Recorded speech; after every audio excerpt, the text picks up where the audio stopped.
Эгер облус аймагындагы 1400 гектар аянт кайдалган жүгөрүнүн өнүмү дурус экендигин жана ошого жараша ар гектарынан 40 тоннадан кем эмес жыйналып жаткандыгын көзгө түшсөк, акыбет кайтчудан.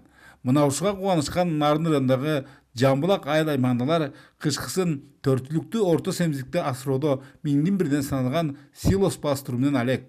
Муну жүзөгө ашырып жатышкан Эделбейс муниципалдык ишканасындагылар өз мисалдарында жердештерин чыгашасы аз, чыкты той топтоого ынандыруу.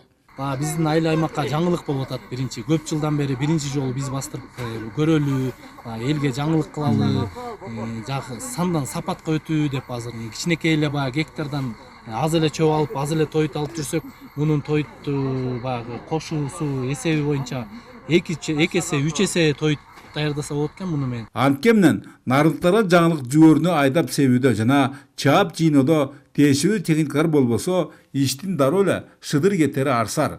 Чындыгында бул багытта айрым чарбалар бирин-экинин сатып алышып, учурда аларды колдонушууда.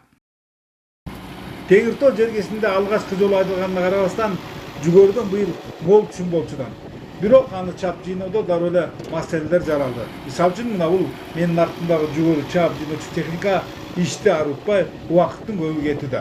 Андыктан келерки жылы жүгөргө калгандар комбайн алышмаса болчудан эмес. Андан калса Нарын облусунда жүгөр аянтын азыркы 1400дөн 20.000 гектарга чейин көбөйтүү мерчемделүүдө.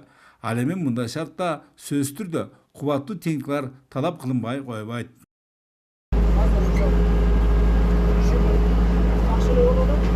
Механизаторлукта аркалаганда 15 жыл болгон Калбек Садыков биринчи жолу чыкты той топтоого керектелүүчү чакан шайманды иштетүүдө. Айтымында чөп жабык же дам бастыруу менен мунун айырмасы асман менен жердей. Бир аз эле жаңылдың дегише баарысын кайрадан баштоого туура келет. Бул эми башка чөп чапканга караганда башка өсүмдүк болгондуктан татаалыраак эле экен. Өнүп калдык да өзүм алып өнүп кетебиз.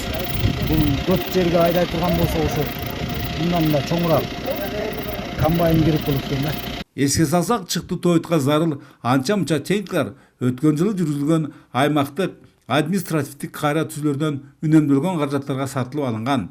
Алардын ичинен жалгыз Кочкор районундагы Кумдөбө айылындагылар гана чоң комбайнды болушкан. Ал эми Актыла, Нарын жана Жумгал аймагындагылар жогорудагыдай майдараак шаймандар менен чектелишкен. Бакытка жараша алгачкы этабындагы мындай кем каштарга карабастан чыгымы аз, кирешеси арбын ушул өсүмдүктүн аянтын көбөйтүүнү көздөгөндөр жок эмес. Буга чейин эсперсет беде айдап жылда көп акчага сатып алчубуз. Көп чыгым кетип калып атат, бирок бул чыкты тоют азыр ынанып отурабыз. Каражат аз кетет экен, тоюту болсо бирок көп экен да. Биз ошо жылда дагы айдайлы деген жакшы ниеттерди дыйкан катары ниет кылып атабыз. Буюрса эми жылы биз да бир айдап көрөлү деп атабыз да. Чөпкө караганда кирешелүү болот. Мисалы үчүн 1 гектардан бир 7-8 тонна кургак массадагы чөп ала турган болсок, бул жерден 35 тоннадан алып атпайбыз. Азыр мына алды гектарларынан 55 тоннадан берип атат, арты 12 тоннадан берип атат да. Негизи жөжөнү күздө санайт эмеспи? Аңсыз сыңарындай климаты катаал Теңиртоо жергесине алгачкы жолу эгилген жүгөрүдөн канчалык деңгээлде натыйжа болорун болжогонго шашпайлы. Бөлөкбай Шеримбеков, Айдын Төлөбеков, ЛТР, Нарын району.